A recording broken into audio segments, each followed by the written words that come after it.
Hello అండి, అందరికీ నమస్కారం. ఇది మా మొదటి లాంగ్ వీడియో. ఇది మాఘమాసంలో శనివారం రోజు ఏకాదశి నాడు చేసుకున్న మొదటి శనివారం పూజ. మొత్తం 7 శనివారాలు ఇలాగే చేసుకోవాలి. మీకు గనక మా పూజా విధానం నచ్చినట్లయితే లైక్, షేర్ అండ్ సబ్స్క్రైబ్ చేసుకోండి. ఈ పూజా విధానాన్ని నాకు మా పంతులు గారు తెలియజేశారు. వారు చెప్పిన విధంగానే నేను ఇప్పటికీ 3 సంవత్సరాలు చేసుకున్నాను. ఇది 4వ సంవత్సరం పూజ. ఈ వ్రతానికి కొన్ని నియమాలు ఉంటాయి. అందులో మొదటిది బ్రహ్మముహూర్తంలో లేచి ఇంటిని శుభ్రం చేయాలి. సూర్యోదయానికి ముందే మనం కూడా స్నానం అది చేసి శుభ్రంగా ఉండాలి. పూజకు కావాల్సిన అన్ని ఏర్పాట్లు చేసుకోవాలి. తెల్లవారకు ముందుకే తులసి ముందు దీపం పెట్టుకోవాలి. నేను ఈ పూజ ఎప్పుడు చేసుకున్నా బియ్యం పిండితో ముగ్గులు పెట్టి దానిలో కలర్స్ వేయడం నాకు ఇష్టం. తెల్లవారుజామున 5 గంటల వరకు నేను గడప ముందు దీపాలు పెట్టుకొని తులసి మాతకి పూజ చేసుకున్నాను. అదే చిన్న వీడియోగా ఇందులో పెట్టాను. తులసి కోటలో నేను కన్నయ్యను పెట్టుకున్నాను. పూజ ప్రారంభించే ముందు ఒక పీఠాన్ని ఏర్పాటు చేసుకొని దాని మీద బియ్యం పిండితో ముగ్గులు వేసుకొని పసుపు కుంకుమ దానిపై వేసుకోవాలి. దాని మీద ఒక పసుపు రంగు వస్త్రాన్ని వేసుకొని దానిపై బియ్యం వేసి పసుపు కుంకుమ అక్షింతలు ఆ బియ్యంపై ఉంచి మనం తయారు చేసుకున్న కలశాన్ని ఆ బియ్యం పైన ఉంచాలి. కలశానికి పువ్వుతోను గంధం అక్షింతలతోనూ అలంకరణ చేసుకోవాలి. నా దగ్గర ఉన్న ఒక పీట పైన వెంకటేశ్వర స్వామి 2 దేవేరులతో ఉన్న ఒక చిత్రపటాన్ని పెట్టుకుంటున్నాను. ముందుగా వెంకటేశ్వర స్వామి గంధంలో పసుపు జవ్వాది పొడి కొంచెం వేసుకొని రోజ్ వాటర్ కలుపుకొని పేస్ట్లా చేసుకొని ఆ పేస్ట్తో స్వామివారికి తిరునామం అలంకరించుకోవాలి. స్వామివారితో పాటు అమ్మవార్లకు కూడా గంధం కుంకుమతో అలంకరించుకోవాలి. అలంకరణ అనేది మన మనసుకు నచ్చినట్టుగా ఆ సమయానికి మనకి ఎలా తోస్తే అలా చేసుకోవచ్చు. చేయాలని ఏమీ లేదు. మామూలుగా బొట్టు అయినా పెట్టుకోవచ్చు. ఈ వ్రతంలో శనివారం రోజు చేస్తున్నాం కాబట్టి ఇది శనీశ్వరునికి సంబంధించిన పూజ కూడా.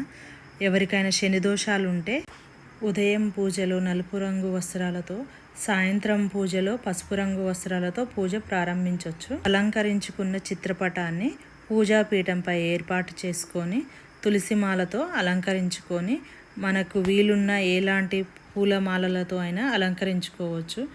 అమ్మవారు ఉన్నారు కాబట్టి పసుపు కుంకుమను కూడా 2 వైపులా అలంకరణ చేసుకోవాలి. కలశానికి పూలమాలలు వేసుకోవాలి. తర్వాత మన దగ్గర ఉన్న పూజకు కావాల్సిన దీపాలను ఏర్పాటు చేసుకోవాలి. కామాక్షి దీపము, శంకుచక్ర నామాలు ఉంటే పెట్టుకోవచ్చు. పిండి ప్రమిదల్ని ఏర్పాటు చేసుకొని అవి కూడా పూజలో ఏర్పాటు చేసుకోవాలి. పిండి ప్రమిదలని 2 రకాలుగా పెట్టుకోవచ్చు. మొదటి వారం రోజు 1, రెండో వారం రోజు 2, ఇలా 7 వారాలు 7 పిండి ప్రమిదలను చేసుకుంటారు. కొంతమంది 7 వారాలు 7 పిండి ప్రమిదలను కూడా పూజలో పెట్టుకున్న దీపాలను మొదటగా అగరవత్తితో కానీ ఏకహారతితో కానీ అన్ని దీపాలను వెలిగించుకోవాలి. పిండి ప్రమిదలను పూజ మధ్యలో వెలిగించుకోవచ్చు. ఇంట్లో ఉన్న మగవారితో దీపాలు వెలిగిస్తే చాలా మంచిది. మొదటిగా గణపతిని పసుపుతో తయారు చేసుకొని గణపతికి పూజ చేసుకోవాలి. అది అందరికీ తెలుసు కాబట్టి దానిని అంత వివరంగా చూపించట్లేను. పూజ తర్వాత స్వామివారి అమ్మవారి విగ్రహాలు ఉంటే పూజలో ఆ విగ్రహాలు పెట్టుకోవచ్చు. లేకుంటే చిత్రపటానికైనా పూజ చేసుకోవచ్చు. నా దగ్గర విగ్రహాలు ఉన్నాయి కాబట్టి నేను విగ్రహాలకి పంచామృతాలతో అభిషేకం చేసుకుంటున్నాను. పంచామృతాలతో పాటు పళ్ళ రసాలతో కూడా అభిషేకం చేసుకోవచ్చు. మొదట పాలతో అభిషేకం చేయాలి. తరువాత పెరుగుతో కూడా అభిషేకం చేసుకొని తరువాత నెయ్యితో కూడా స్వామివారిని అమ్మవారిని అభిషేకించుకోవాలి.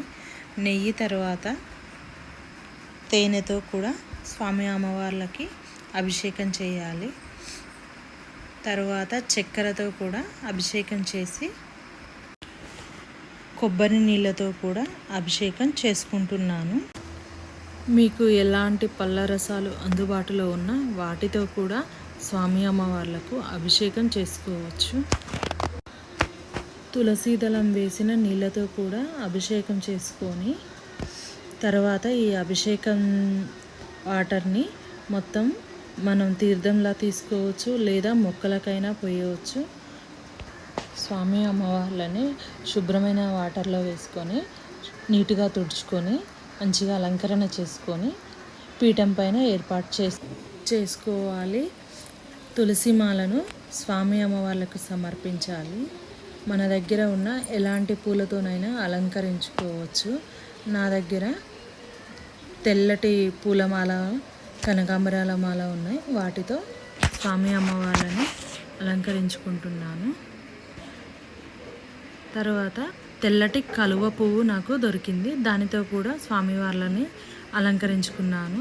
శనివారం పూజలో ముఖ్యంగా చిలిమి లడ్డుని ఏర్పాటు చేసుకోవాలి.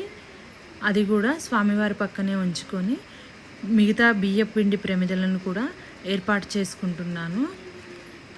బియ్యపిండి ప్రమిదలను తడి బియ్యం పిండిలో కొంచెం నాటు అరటి పండుని, బెల్లంని, ఆవు పాలను, పచ్చి ఆవు పాలను వేసి ఒక ముద్దలా చేసుకొని దానిని ఒక 10 నిమిషాలు పక్కకు ఉంచి తరువాత చిన్న చిన్న దీపాలుగా తయారు చేసుకోవచ్చు. అట్లా వేసుకుంటే దీపాలు విరగకుండా వస్తాయి.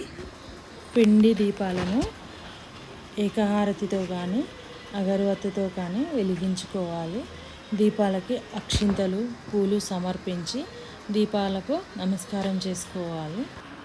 ముందుగా శనీశ్వరునికి ధ్యాన శ్లోకాలు చెప్పుకొని పూజించుకోవాలి. తర్వాత స్వామి అమ్మవార్లని పూజించాలి.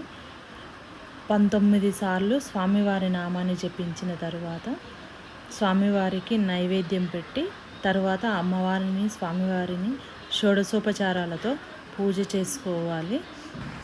విష్ణుమూర్తికి ఎన్ని రకాల పూలతో అలంకరించిన సకాలంలో పుట్టిన పుష్పాలతో పూజ చేయాలని అంటారు. అందుకనే నేను మా ఇంట్లో పూసినటువంటి మందార పూలతో కూడా స్వామి అమ్మవార్లకు పూజ చేసుకుంటున్నాను. స్వామివారికి అంగపూజ చేసుకొని అష్టోత్తర శతనామావళితో మన దగ్గర ఉన్న ఎలాంటి పూజా వస్తువులతోనైనా పూజ చేసుకోవచ్చు. తర్వాత ధూపం సమర్పించి నైవేద్యం సమర్పించాలి. ప్రతి వారం ఒక కొబ్బరికాయ కొట్టుకోవచ్చు. వీలు పడకపోతే 7 వారాలకు 7వ వారం రోజు 7 కొబ్బరికాయలైనా కొట్టుకోవచ్చు. నైవేద్యం తర్వాత స్వామి అమ్మవార్లకి తాంబూలం సమర్పించాలి. తాంబూలంలో పండు, ఆకు, పూలు, ఒక్క ఖర్జూరం పెట్టుకోవచ్చు. మన దగ్గర ఉంటే ఎంతో కొంత డబ్బులైనా పెట్టుకోవచ్చు. పచ్చకర్పూరంతో హారతిని సమర్పించాలి.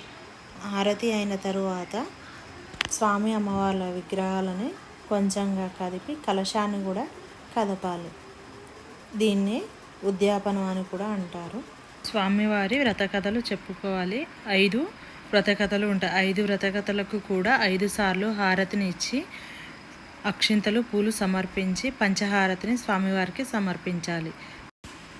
తర్వాత ఒక పసుపు రంగు వస్త్రాన్ని తీసుకొని దాని మీద పసుపు, కుంకుమ, అక్షింతలు ఉంచి గంధంతో బొట్లు పెట్టుకొని ముడుపుని తయారు చేసుకోవాలి. ముడుపులో మనకు కావాల్సిన అంటే మన కోరికలకు సంబంధించిన వస్తువులని, మన ఆరోగ్యానికి సంబంధించిన, శరీర అవయవాలకు సంబంధించిన వెండి రేకులు లాంటివి షాపులలో దొరుకుతాయి. అవి కానీ లేకపోతే వెండి ఇండ్ల బొమ్మలు కానీ, విద్యకు సంబంధించినటువంటి వెండితోనే తయారు చేసినటువంటి సరస్వతీదేవి పెన్నుతో ఉన్నటువంటి వెండి రేకులు కానీ ఇట్లాంటివి తిరుపతిలో దొరుకుతాయి. నేను అంతకుముందు తిరుపతి వెళ్ళినప్పుడు అవి తెచ్చుకున్నా. అవే ఈసారి ముడుపులో వేసి బియ్యము, ఒక్కలు, ఖర్జూరము, 7 రూపాయ బిళ్ళలు, 7 ఖర్జూరాలు, తులసిమాల, తులసి దళాలు, మనకు కోరికలకు సంబంధించిన వస్తువులను వేసి ఈ మూటను 3 ముళ్ళు వేసి దానిపై తిరునామం పెట్టి దానిని మొదటగా గణపతి ముందు పెట్టి మన కోరికలను విన్నవించుకొని తర్వాత స్వామి అమ్మవార్ల దగ్గర పెట్టి మనం తిరుపతి వెళ్తే అప్పుడు హుండీలో వేయవచ్చు, లేదా ఏదైనా స్వామివారి టెంపుల్కి వెళ్ళినప్పుడు అక్కడ హుండీలో అయినా వేయవచ్చు. చాలామంది తిరుపతి వెళ్ళినప్పుడు అక్కడికి వెళ్ళి అక్కడ ఉన్న హుండీలో మాత్రమే ఈ ముడుపును వేస్తారు. అది ఎవరి ఇష్టమో వారి స్తోమతను బట్టి వారు వేసుకోవచ్చు. 6 నెలల లోపు ఎప్పుడైనా తిరుపతి వెళ్ళే ఆలోచన ఉంటే అప్పుడైనా సరే తిరుపతి వెళ్ళి ఈ ముడుపుని హుండీలో సమర్పించవచ్చు.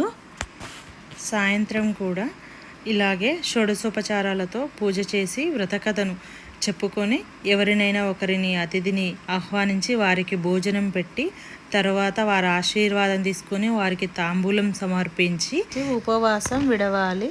మరుసటి రోజు ఉదయం పూజ చేసుకొని తర్వాత స్వామివారిని మన పూజ గదిలో పెట్టుకోవాలి. ఇది మా పూజా విధానం. మీకు కనుక నచ్చినట్లయితే లైక్, షేర్ అండ్ సబ్స్క్రైబ్ చేసుకోండి.